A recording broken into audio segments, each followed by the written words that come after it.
had an airbag. Neither did I. Neither did I. I saw that too. That surprised me. Yeah. I was very surprised. Yeah. Next minute, they'd have an Astro on the bike.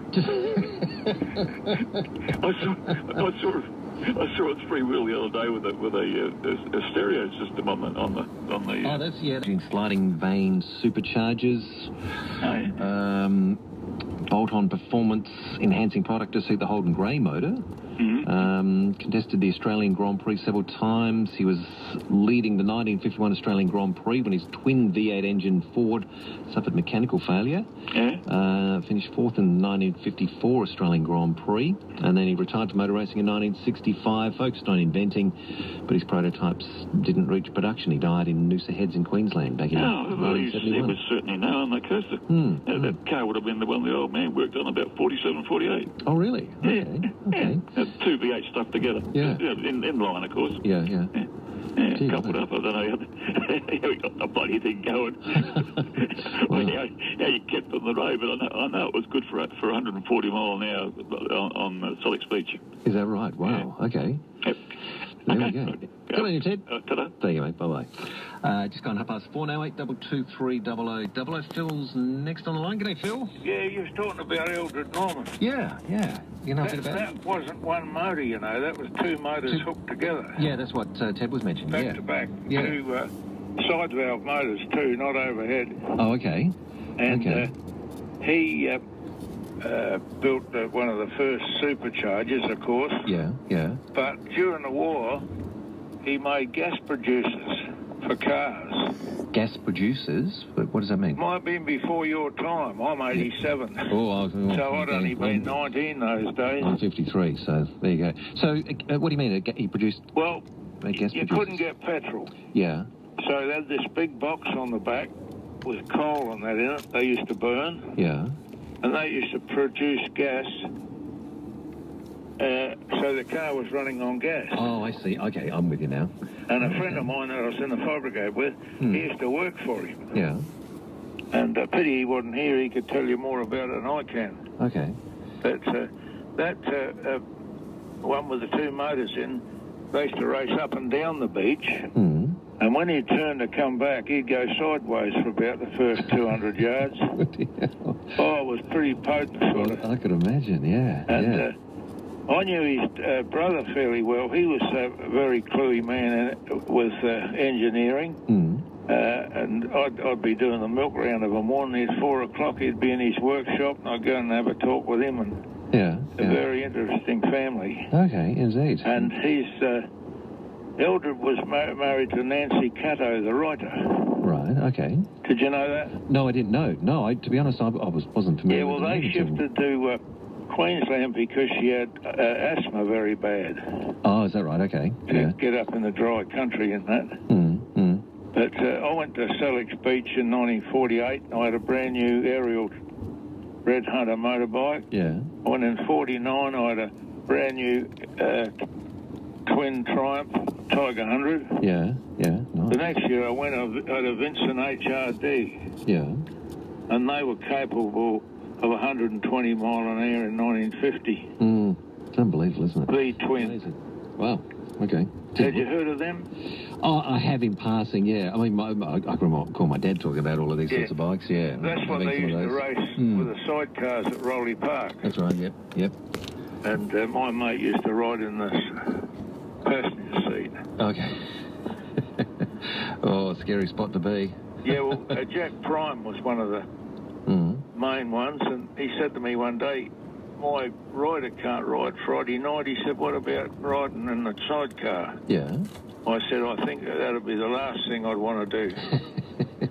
But I had about 12 motorbikes in my time. Yeah, are they good, aren't they? Had one accident, that's all. Oh, that's good. Oh, one's one too many, but... Yeah, but come on. I went around the corner and hit some gravel. Yeah. And a girl on the back scun on her leg from her knee up to her waist. Yeah, ooh.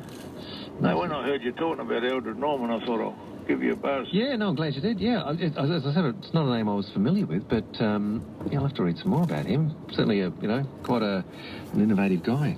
He was a whiz, you know.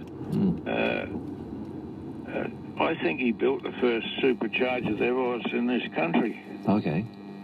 And I heard you say something about it made the superchargers for Holdens. That could be right too. Yeah, it was only a very brief bio that I just found online. It just made mention of building them for the Holden Grey motor, for the FCs and the FEs. Yeah, I'd never met him, only knew of him. Yeah. But, there was a whole family of them. They lived up at Hill Street, Mitcham. Oh, right, okay. Okay. And, I loved the motorbikes. Yeah, that looked good. Exciting things. All right, Phil, appreciate your input on that. Thank you, mate. Yeah, I'll ring again when I get something interesting. I'll ring now and again, and I'll ring Jeremy now and again. And yep. He's interested in motor cars. Oh, is he ever? Yeah. Yeah, I've had... am I holding you up at all? No, not at all. No. I had quite a few cars. I started off with early model Holden. Had a few of them, a few utes. And I did have one ute. I cut all the back off and made a tray top of it. Oh, yeah? And I saw it advertised in the paper one day, and I knew it was it because I had put pump-up shockers on the back. And that would be fairly rare. Yeah. And then, what else did I have? Oh, I sold a Valiant recently that I had for 40 years. What model Valiant? VK V8, 1976. Oh, yeah. It was an experimental car of Chrysler's. Okay. And I was working there, and it come up for sale. And I lost my wife 2 years ago, and we used to do a lot of caravanning. I built 4 caravans. And I said to her one day, I think we'll make that our last trip, which I did. I advertised it. The first chap that looked at it bought it. Yeah. Then I sold the Valiant, and a funny thing, a chap looked at it 2 years ago. He was working on a house over the road of Scott Salisbury's, and he come there to look at it. He said, if you ever want to sell it, I'll give you my phone number. Well, I lost his phone number. Anyway, another chap come there to look, took some photos to send to New South Wales to a bloke, and he showed them to this other chap. The bloke recognised the car. He come round and bought it on the spot. Because my dad worked for Chrysler's and then Mitsubishi mostly. He was working nights, and at one point he bought was a VJ Valiant, I reckon, which was one of their experimental ones. What was your phone name? Same as mine, Peter Godfrey. Worked in P&A for many years. Up the top on the main road. Yeah. But I remember this one he bought, the VJ. It was an experimental one that had, he'd often say, this isn't in the standard ones and this isn't in the standard ones. He was pretty proud of that car. Yeah, mine had a lot of stuff on it.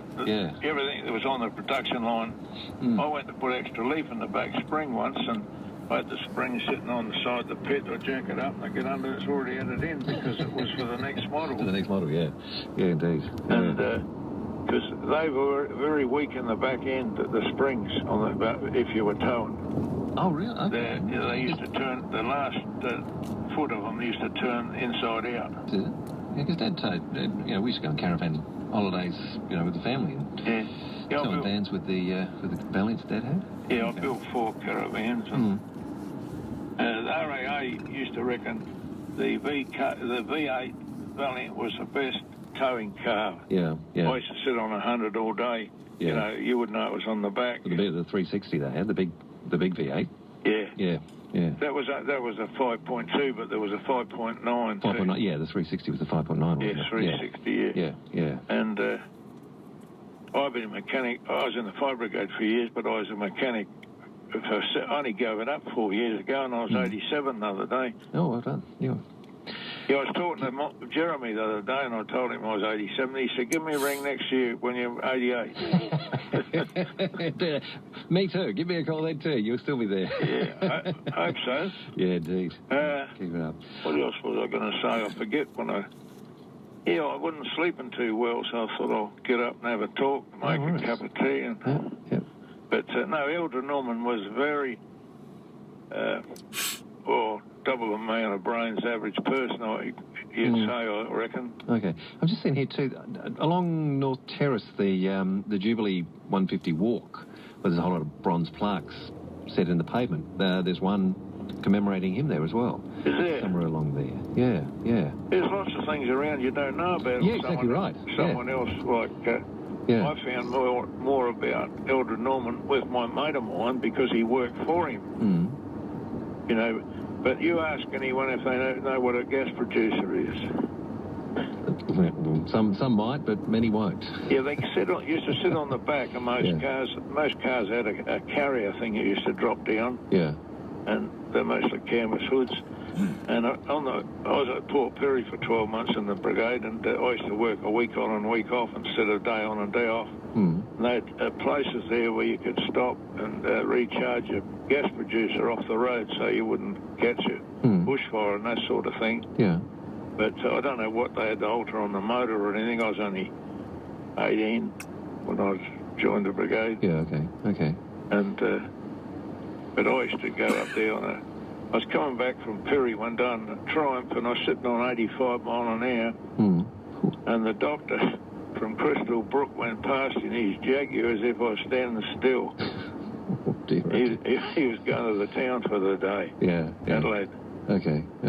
Yeah. Good stuff. Anyway, I do have to move on, Phil, but lovely talking to you, mate. Yeah, I'll give you a ring sometime. Yeah, indeed. We'll talk more about motors and cars. Remember your father, Godfrey? Godfrey, Peter Godfrey. He was what years would he have been at Chrysler? Oh, he retired... When did he retire? He died in 2008. He retired probably about 1995. He retired and worked there most of his working life. Chrysler's first, and then Mitsubishi. Most of my memory is that he was working in doing various roles within P&A, but not exclusively. He did a lot of other things. Worked in the workshop. Just one more thing. Years. Yep. My mate worked in P&A. Yeah. And Chrysler's would go through and do a check-up, see what they had in stock. Yeah. And they say on their list, need 5. 6 was there. No matter what it was, it would go in the bin. Oh. And I saw a 6-cylinder diesel engine block get it put in the dump. Yeah. And my mate refused to do it. That was working there. He said, I can't do that. Can't do that? Because he said, you've got cars out in the car park that were bought here, and surely you can sell them a bit cheaper and give them to some charity or something like that. Yeah, but they wouldn't. Anyway, I'll let you go, and I'll give you a ring again sometime. No, it's Phil. Good talking to you. Okay. Thanks, mate. Bye-bye.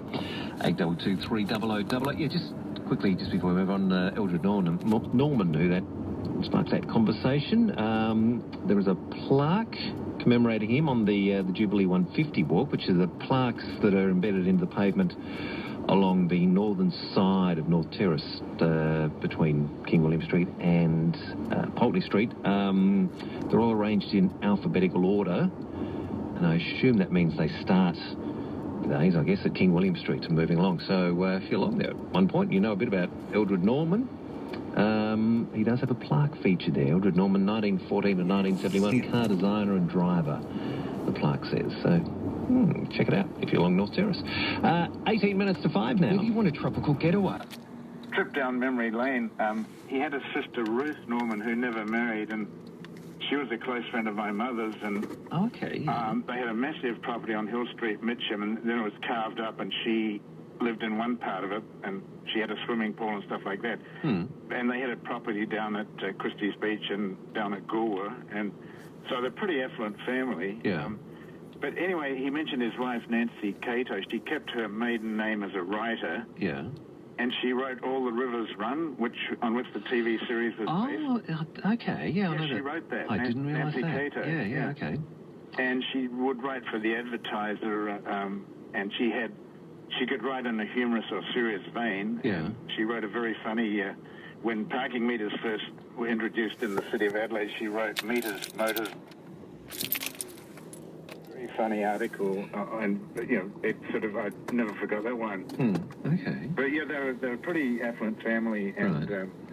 And his sister Ruth had a towering intellect. Ruth Norman, my mother's friend, and she travelled the world and sort of inspired a gypsy spirit in me. Oh, okay. Okay. Yeah, they're pretty interesting. Pretty wonderful family, and all these connections that come up, Yeah, he has a son, I guess, probably still alive, Michael Norman, who was a friend of mine as a teenager, but I've never looked him up since I came back. But, oh, okay. I did. Now, there was something here that I found. It was an article just from the Wikipedia sort of biography. It was only brief, but an article that then links to Memories of Eldred Norman, a larrikin innovator by Bill Norman. Yeah, I've heard of it, Bill Norman. Whether that was another son? Could be a son or a nephew. Okay. But I remember with Michael, Peter, we used to play golf at Royal Adelaide and North Adelaide, and at Christie's Beach we'd take yellow balls down and drive them on the beach. I mean, you couldn't do that now, but no. In those days you could whack a drive down Christie's Beach. Yeah, okay. Right, okay. So, yeah, he was a genius in the mechanical sense. And, yeah. You know, as soon as Ted mentioned his name, I thought, oh, yeah. Yeah, no, it's interesting that both you and Phil sort of, ears pricked up at the mention of that name. Yeah. That's fantastic. And Yeah. My mother's friend Ruth Norman was a super golfer and a bridge player. Okay. Fantastic. Yeah. All It's right. a pretty interesting family. Yeah, no, it seems that way. Yeah. Yeah. Okay. Good on you, Henry. Thank you, mate. Cheers. Bye-bye. Yeah, funny, one name. So Eldred Norman is where this discussion started. Ted mentioned Eldred Norman earlier, who was Australian inventor, racing driver, developed superchargers for motor vehicles, racing driver as well. There we go. Maybe you've got some memories of the man or other connections to him you might like to share with us. 8223 0000. If you sort of wanting some more information, mate, if you search from Wikipedia's got a very brief biography of him. It's not particularly long, but then there's links, external links to this document that I mentioned before. It's a link to a PDF, an online PDF file. Memories of Eldred Norman, a larrikin innovator by Bill Norman, who assumedly is another son. You have just sort of skipped down a bit, and it sort of a paragraph begins, Dad's first racing car was the double V8. Which I think might be the one that Ted first mentioned earlier on. But then there's another link as well to a book called Supercharge by Eldred Norman. By the look of it, you can access that book online as various web pages. So that could be some interesting reading there. There we go. Interesting. All right, so Eldred Norman, the name that I wasn't familiar with until 20 minutes ago, but I'm very intrigued by the man now. Maybe you know a bit more about his work around motor